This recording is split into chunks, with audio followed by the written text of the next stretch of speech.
Hi guys, welcome to another vlog. Okay guys, so may iba tayo ngayon. Okay, umuwi kami sa probinsya dito sa Batac City, Ilocos Norte. Tapos papakita ko lang sa inyo um, itong bahay namin dito sa probinsya. So, ito yung ano niya guys, ganito yung paligid niya. So, dito is ano to?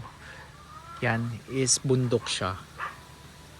Tapos dito nakatayo yung bahay namin. Though itong bahay namin dito guys, itong nakikita nyo, hindi ko to kinalakihan nung bata pa ako. At saka nag-aaral ako dito sa Ilocos, Batac City, Ilocos Norte kasi bago pa lang to. So hindi pa tapos to guys. So as you can see, hindi pa napalit daan, mga pintura, hindi pa tapos. Pero ayan, share ko lang sa inyo guys. So ito yung bahay namin, tapos ilibot ko kayo. Yan. So as you can see guys, mapuno yung paligid, tapos madaming halaman.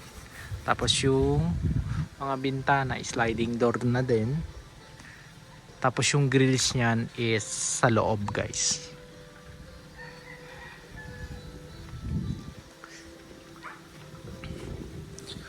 Tapos dito guys, actually yung bahay namin hanggang dito lang. Pero dito kasi pina-extend pa. Yan. So as you can see, hindi pa maayos, hindi pa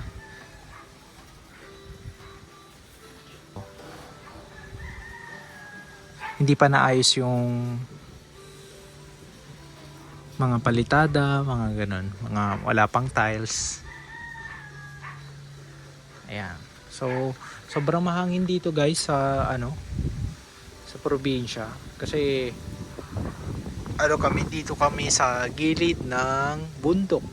Tapos pa guys, fresh air, tapos walang walang traffic, syempre probinsya.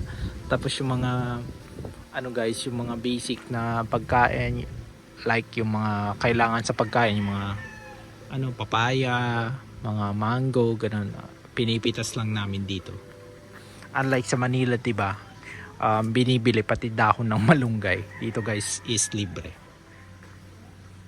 So papunta naman tayo dito.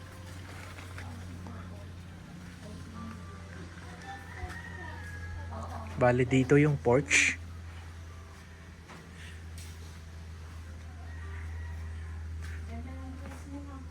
Tapos hanggang dito guys. Ito ibang bahay na dito. Yan.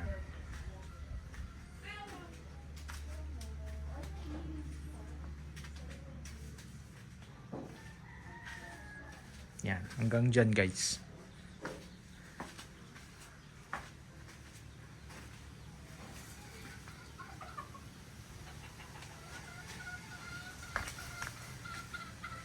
Yan, hanggang dyan.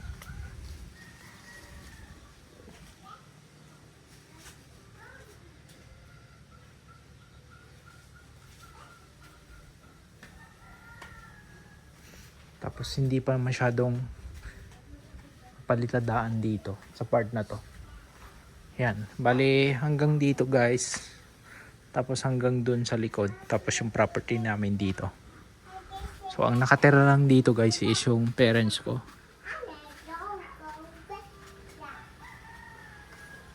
Yan. Ito yung porch.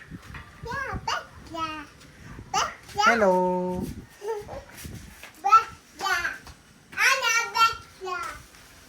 Tapos punta naman tayo sa living area. Yan guys. So maliit lang tong sala. Bale 2 kwarto lang to. Dito yung room na isa. Tapos ito din yung isa.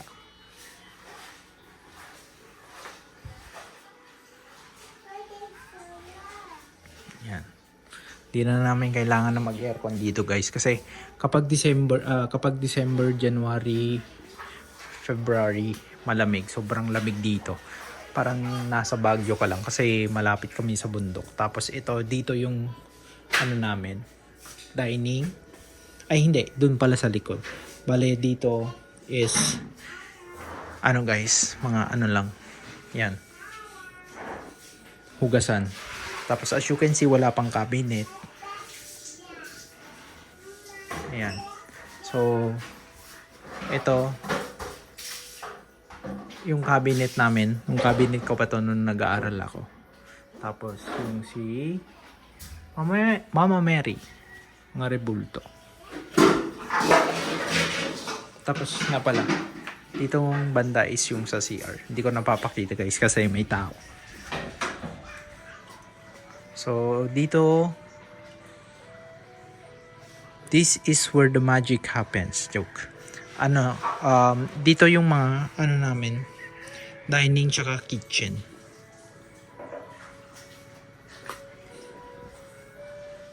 So, yan. Di pa tapos, guys.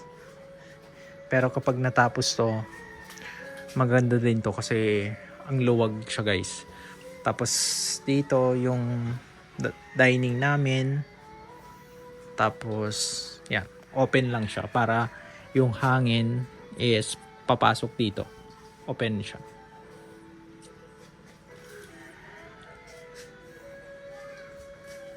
Diba guys? Ang simple lang. Pero ang ano dito guys, napaka simple yung buhay, laid back, wala ka masyadong na-stress. Tapos yung mga ano, yung mga tao dito, more on mga matatanda, senior. Tsaka hindi naman sila masyadong stress. Natutulog lang sila. Ang kalaban lang dito guys is malayo sa mga hospital, yung mga churches, ganun. Hindi naman siya gaanong kalayo pero babiyahe ka pa ng mga, let's say around 30 minutes, mga ganun. Yan. So as I've said, hindi naman ako lumaki dito. So sa ano ko lumaki? Sa una namang bahay.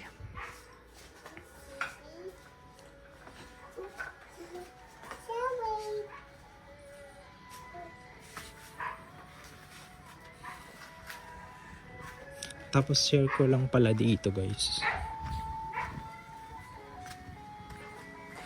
Doon, asok yung part na yon, doon sa may part na yon, yun yung mga manukan, yung mga panabong. Ang may-ari niyan is yung pinsan ko. Tapos kung makikita nyo mga yon, hindi ko alam kung kita dito, zoom ko. Yung mga puno na yan, yan is mga kalamansi tsaka lemon. Kaya pumipitas lang kami dyan. Siyempre yan ang papaalam naman. Pumipitas lang kami ng kalamansi tsaka lemon. Tapos yung mga tong puno na to, atsuete. Yan. Daming manukan eh. Ang daming ano no, manok. Panabong yan. So yung mga pinsan ko kasi guys, mahilig sila sa cockfighting. So sa probinsya ay sa Manila wala namang ganun. Sa mga karatig ano lang, lalawigan.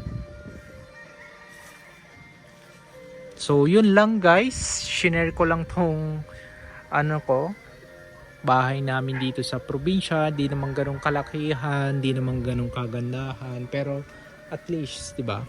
May masasabing ano sa amin. Tapos kapag ano gusto naming umuwi ng probinsya is meron kaming tutuluyan kahit pa paano. Yung kotse bala guys, pinark ko doon sa malayo. Yun, kita ko.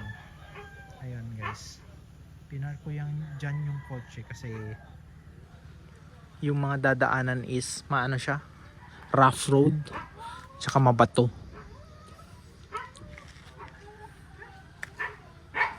Yan guys. So yun lang guys, that's all for my video. Don't forget to like and subscribe to my channel. Again, it's Jay and I will see you again next time. Bye!